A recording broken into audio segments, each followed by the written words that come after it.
Hey everyone, and welcome. We've all seen gold, right? That shiny, super heavy metal that's been a huge deal for like thousands of years. But right now, something kind of weird is happening.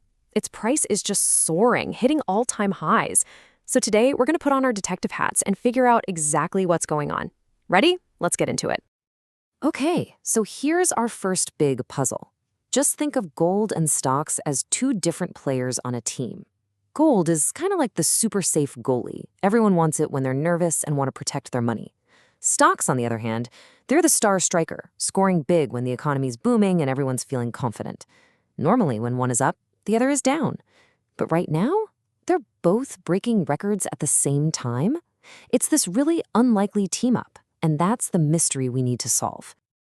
Every good detective story needs clues, and our first one is something called interest rates. Now, I know, that might sound a little boring or complicated, but trust me, it's a huge piece of the puzzle. It helps explain why gold is starting to look so shiny to everyone. So what even is an interest rate? The easiest way to think about it is like a little bonus the bank gives you for keeping your money with them. A high interest rate means a bigger bonus. But what happens when that bonus starts to shrink?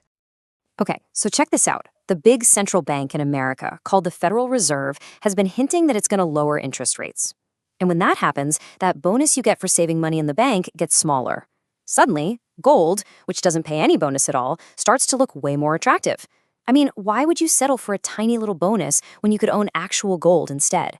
It's all about what looks like the better deal. All right, on to our second clue.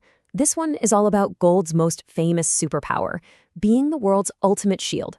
For literally centuries, whenever things in the world get a little shaky or uncertain, people have always trusted gold to keep their investments safe. You can almost think of it like the world's emergency safety blanket, you know? When a big storm seems like it's brewing, whether it's a financial one or a political one, people just instinctively grab that gold blanket because it feels safe, it feels reliable. This is what all the experts call a safe haven asset. So what's making the world feel so wobbly right now? Well, a few big things, really.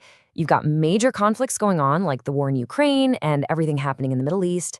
Plus, there's a huge election coming up in the US, and that always makes things feel uncertain. And on top of all that, people are still pretty worried about inflation. When your money just doesn't buy as much as it used to. All these worries make that golden safety blanket look really cozy. All right, time for our third and final clue. To really crack this case, we have to ask, who is actually buying all of this gold? And you might just think it's people buying necklaces and rings, but the real story involves some much bigger shoppers. Okay, this is where it gets super interesting. Yeah, regular people buying jewelry are definitely part of it, but look at those other two huge slices. A massive chunk of the buying is from big-time investors and, get this, central banks. We're talking about the giant national banks for entire countries. And these guys have been on an absolute gold shopping spree. And when I say a shopping spree, I am not kidding. Last year, the total amount of gold bought hit a mind-blowing record, 4,899 tons. That is an insane amount of gold.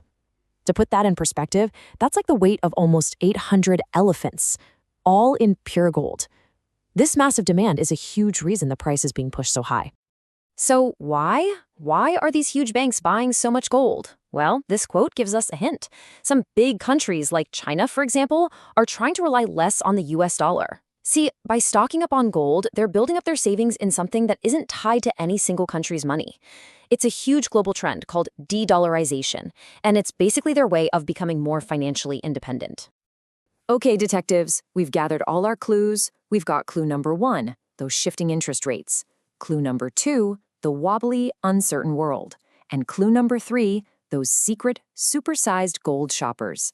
I think it's time we put it all together and finally solve the mystery of gold's crazy high price. And here it is, the verdict. It's not just one thing. It's a combination of all 3 clues creating a kind of perfect storm.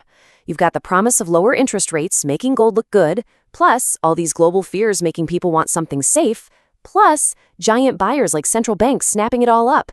You put all that together, and what do you get? A modern-day gold rush. And that's why stocks and gold are both doing so well. Investors are doing something called hedging their bets. It's kind of like looking outside on a cloudy day and deciding, I'm going to bring both sunglasses and an umbrella. You buy stocks, your sunglasses, hoping for a sunny economy. But you also buy gold, your umbrella, just in case it starts to rain. You're just trying to be prepared for whatever happens. So, we've solved the mystery of the price. That's awesome. But this whole gold rush thing is also telling us something bigger about the world. It's actually pointing to a really fascinating change in how countries are starting to think about money and power. And that leads us to our final, really big question. We've seen that these major countries are buying tons of gold to move away from the US dollar. So, if that keeps happening, what does that mean for the future of money as we all know it? It's a huge question, and the answer could really change the world in the next few years. Definitely something to think about. Thanks for joining me for this explainer.